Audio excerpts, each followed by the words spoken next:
Hello everyone and welcome back to our channel all university exam. आज की इस series में हम लोग डिस्कस करेंगे जैसा कि आपका एमकॉम फर्स्ट सेमेस्टर का सबसे पहला पेपर है अकाउंटिंग थ्योरी एंड प्रैक्टिस के। अगर आपने उससे रिलेटेड प्रीवियस ईयर के क्वेश्चंस नहीं देखे हैं आप तो चैनल पर विजिट करके देख सकते हैं। और अगर आपको उसका पेपर का पीडीएफ चाहिए तो पीडीएफ आप हमारे व्हाट्सएप ग्रुप से ज्वाइन होकर वहाँ से ले सकते हैं। और व्हाट्सएप ग्रुप का लिंक आपको डिस्क्रिप्शन बॉक्स में मिल जाएगा, तो वहाँ से आप ज्वाइन हो जाएगा। वहाँ पे सारी चीज़ें आपको प्रोवाइड की जाएंगी। तो इससे रिलेटेड आज की इस सीरीज़ में हम लोग इंपॉर्टेंट क्वेश्चंस देखेंगे।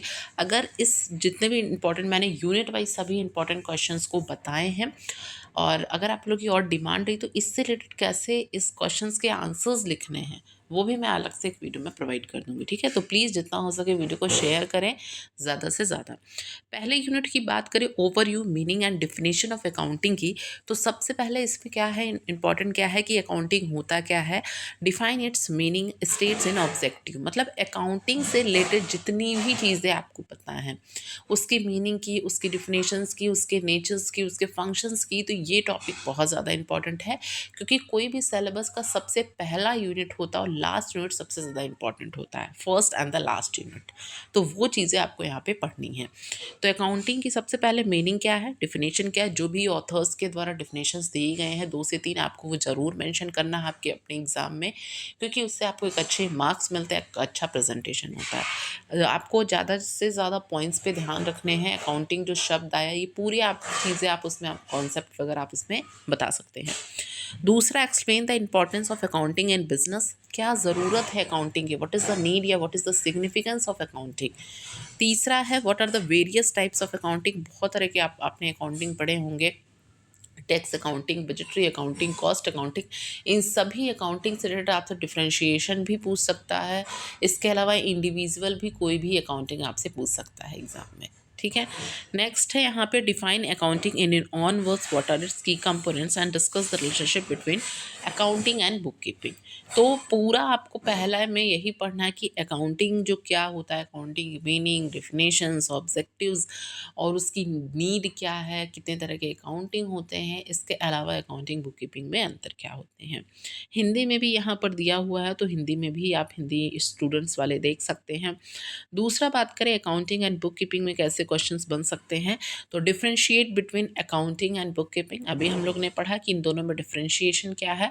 जब भी आपसे एग्जाम में डिफरेंशिएशन पूछे तो आपको 2 पार्ट में यहाँ पे डिवाइड करना है, एक साइड लिखना है अकाउंटिंग, एक साइड बुक कीपिंग, और जितने भी डिफरेंसेस आपको बेसिस ऑफ डिफरेंसेस के थ्रू आप उनके डिफरेंसेस को एक्सप्लेन कर सकते हैं। नेक्स्ट है what are the primary functions of book keeping, book keeping के प्राइमरी जो काम होते हैं वो क्या होते हैं, फंक्शंस आपको इसमें बताने हैं। नेक्स्ट है explain how book keeping contributes to the accounting process and what are the importance of maintaining proper books of account. ठीक है, तो ये चीज़ें आपको बतानी है। नेक्स्ट है discuss the rules of journals and ledgers in the book keeping system. Hindi में भी आप यहाँ पर देख सकते हैं। नेक्स्ट टॉपिक आता है concept, convention and postulates and principle of accounting से। तो इससे क्या क्या क्वेश्चन बन सकते हैं, ये बहुत ज़्यादा एक important very very important topic बनता है आपके सिलेबस से, क्योंकि मैक्सिमम क्वेश्चंस आपको यहाँ से देखने को मिलेंगे। तो इस टॉपिक के हर एक क्वेश्चंस आपके लिए इंपॉर्टेंट है। जस्ट लाइक बात करें डिफाइन एंड एक्सप्लेन की कॉन्सेप्ट ऑफ अकाउंटिंग। अब जितने भी अकाउंटिंग के कॉन्सेप्ट दिए गए हैं, going concern, accrual concept, consist, जितने भी कॉन्सेप्ट दिए गए हैं हर एक कॉन्सेप्ट बहुत ज़्यादा इंपॉर्टेंट था। और सबसे ज़्यादा बार जो रिपीटेड हुए वो मैंने लिया है, जैसे कि अकाउंटिंग कन्वेंशन ऑफ कंजर्वेटिज्म आपको बताना है। ठीक, कंसिस्टेंसी कॉन्सेप्ट क्या है अकाउंटिंग में, describe the accrual concept in accounting. Next, explain the going concern concept and its importance. Next, what are the fundamental accounting जो प्रिंसिपल्स हैं। इसके अलावा मेटलिटी कॉन्सेप्ट क्या है, मैचिंग कॉन्सेप्ट। ये सभी जो कॉन्सेप्ट्स दिए गए हैं अकाउंटिंग के वो बहुत ज़्यादा इंपॉर्टेंट है और ये बहुत ज़्यादा रिपीटेड हुए। तो इन सभी कॉन्सेप्ट को आपको पढ़ना है। ये आप हिंदी में भी देख सकते हैं, हिंदी मीडियम वाले स्टूडेंट्स भी यहाँ पे। नेक्स्ट है आपका यूनिट वाइज, यूनिट में यूनिट का जो पार्ट भी दिया है ना उससे भी मैंने क्वेश्चन दिया है। एमर्जिंग पैटर्न्स ऑफ अकाउंटिंग क्या क्या है, तो what are the emerging trends in accounting.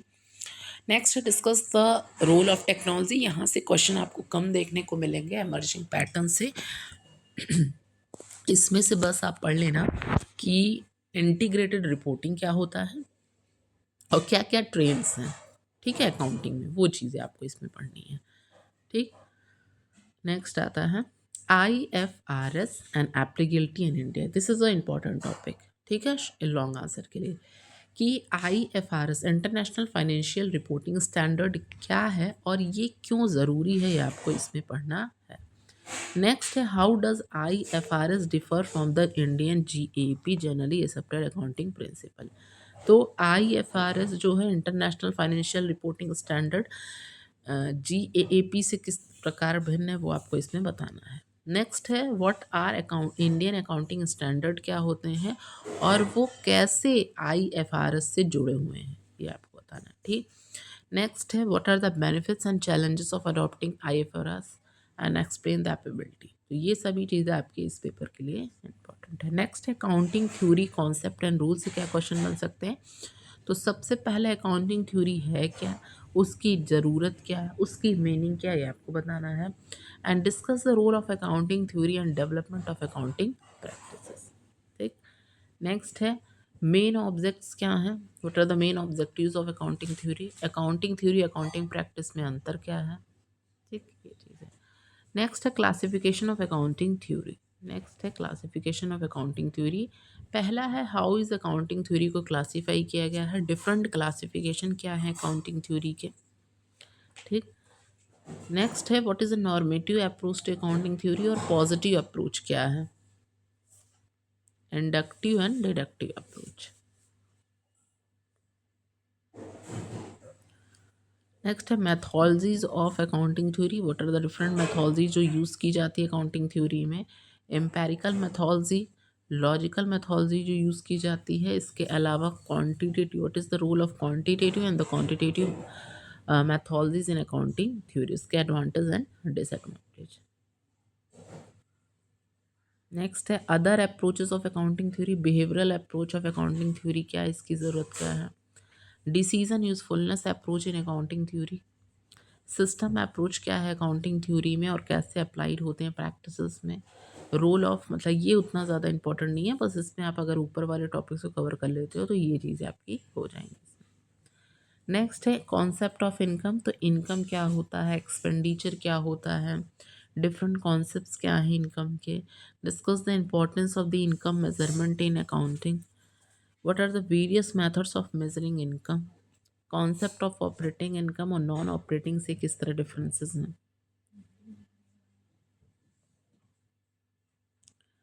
Relevance of economic measurement. ठीक। Why is the measurement of income which is